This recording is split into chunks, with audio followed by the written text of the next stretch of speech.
Hi YouTube, Sim Attack, and welcome to another Euro Truck Simulator 2. And today we have a load of flour on board. I'm going to take that down. It's only going to take, it says 3 hours 42 minutes, but it never takes that long, as you well know. So let's get this thing fired up. I think I'm driving a DAF actually, the job that I took. So let's just get us started, get the lights on so we at least see where we're going. This looks a bit odd, this truck, doesn't it? 3 windscreen wipers.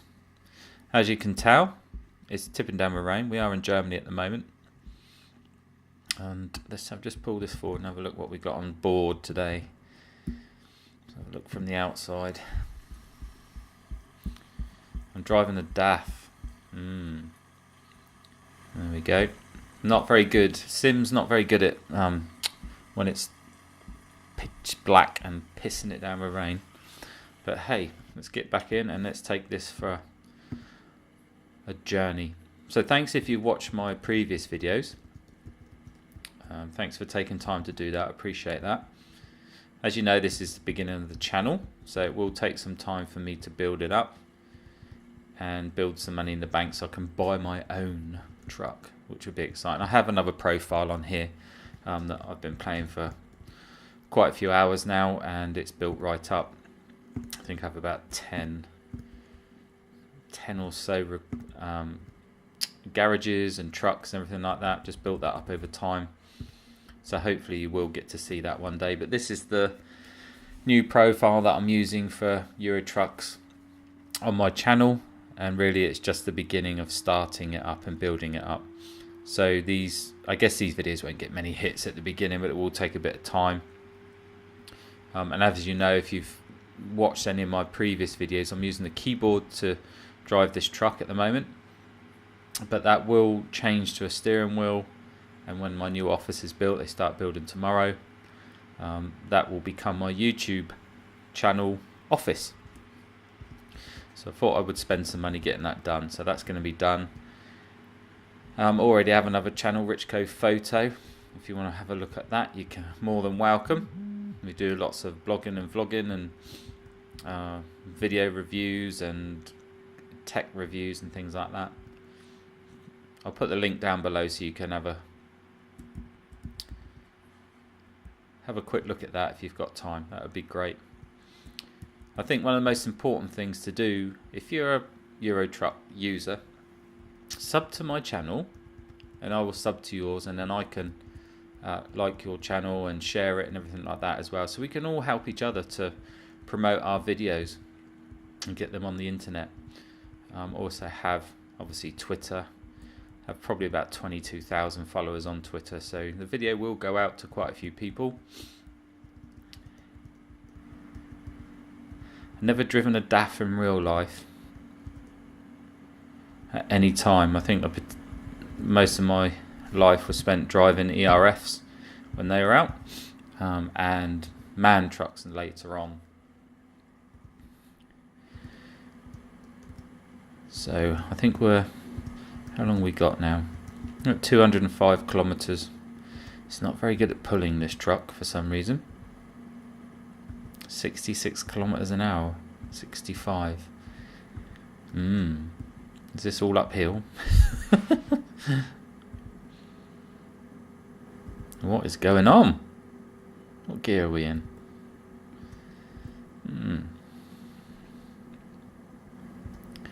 Not quite sure. I ain't got the retarder on or anything like that. Oh, now we're going. Yep, we're downhill. She's gathering speed.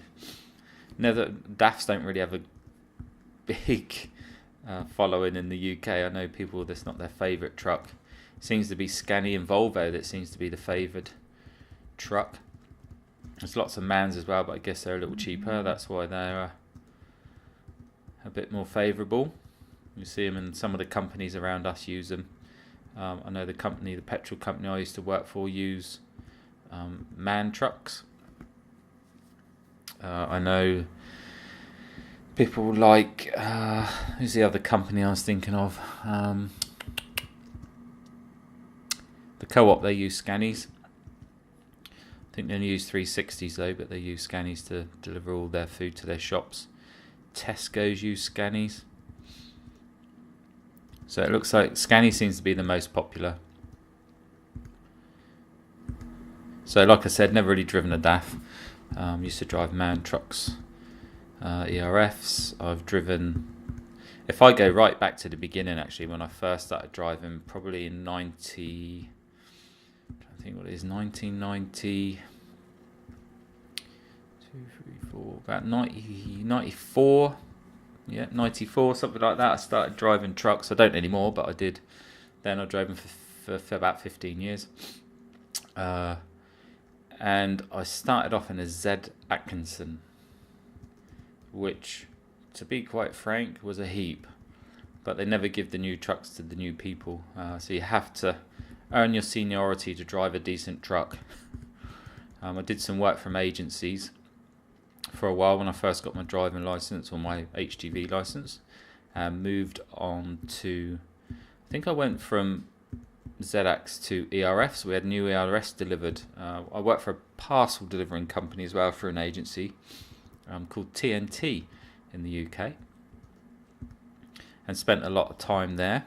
I started as an agency and then became employed eventually, and drove all over the south coast of the UK delivering parcels. And they were quite sneaky at times, where they used to put a load of parcels on if you got them delivered. The next day you had a load of parcels plus a couple more. And then the next day when you delivered all them, you'd have all of them, the couple more they gave you the day before, and a couple more. So I got to learn about that quite quickly. So the day they gave me 5 more parcels, or actually it was like pallets of stuff to deliver. I always used to do the heavy work. So I was driving around in articulated trucks, 40 tons or 38 at that time. It only increased to 44 a little while ago. So that day I brought back 5 for them. So the next day I just had my normal delivery done rather than the extras. So I soon learned that at a young age as a driver. The more you do, the more they give you. So bear that in mind if you drive a truck and you deliver parcels. If you can bear getting a bollocking for it, then just do it. You know, you only have to do what you have to do, and that's it. You don't have to do anything extra, even though they try and cram it on. So that was delivering parcels. I then moved from parcels to fuel, and it was actually crude oil that I delivered or picked up. There were certain nodding donkeys, as they're called, the old oil wells that you might have seen on Dallas. We do have them in the UK, and so I used to go there and pick out the crude oil straight from the ground, straight onto the tanker, and then deliver it to a place near Orton, which would have all the trains, and then you would fill the trains with the crude oil. The crude oil would then go on the train down to Fawley Refinery, which is right down on the south coast of the UK on the River Solent, and from there it would go into their what called crackers, and they would crack the fuel into different grades. So, you know, diesel 4-star at the time, 2-star at the time when I first started, and that's what used to happen with the different fuels. And then they would put in the tanks, tankers would deliver them, and then the process would all start again.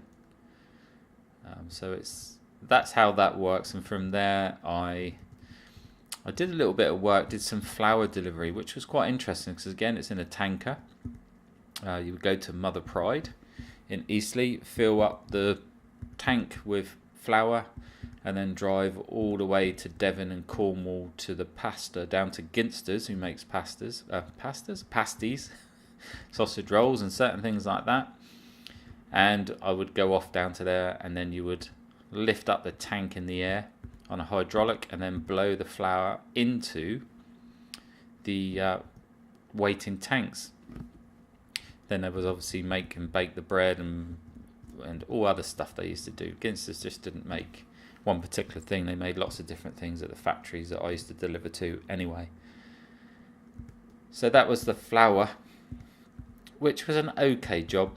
Didn't pay very well, but it was okay. And I know that I wanted to get back onto the fuel tankers, really. That's where I wanted to be.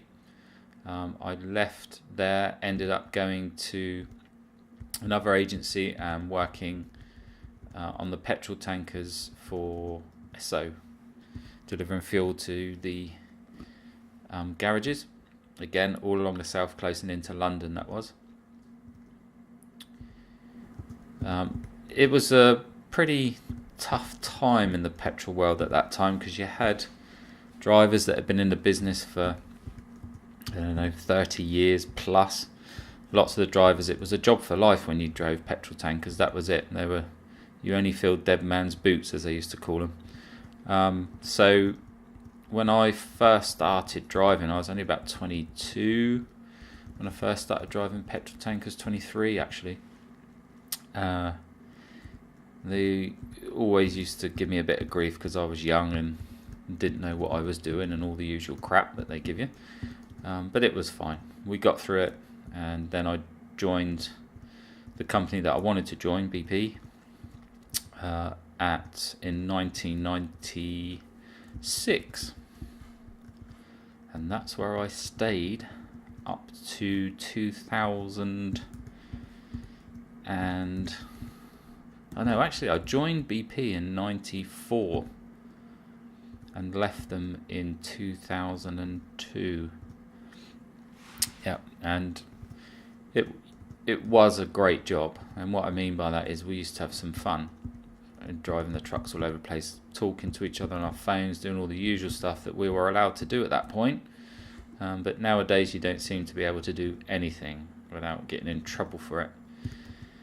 It was a different environment, and I think probably in my next video I'll talk about a little bit more about delivering fuel and what was involved in it and how enjoyable it was, and the dangers and crashes and accidents that I'd seen. Maybe you might be interested in some of the roles that I held within BP. You might want to know about them. If you've got any questions about my time driving trucks, please just leave a comment below or send me a direct message, and I'm more than happy to talk about them. So it looks like, excuse me, we're coming up to the delivery point. Don't like this DAF at all. So slow, come on. Excuse me again, I've got a bit of a frog in my throat today.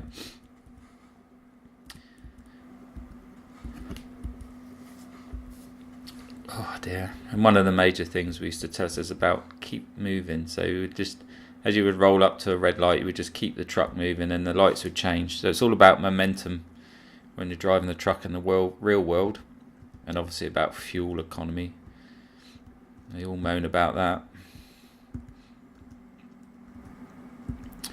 There we go. I'm going to take up all the space in the road so no one can go past me, so I know exactly where all the cars are.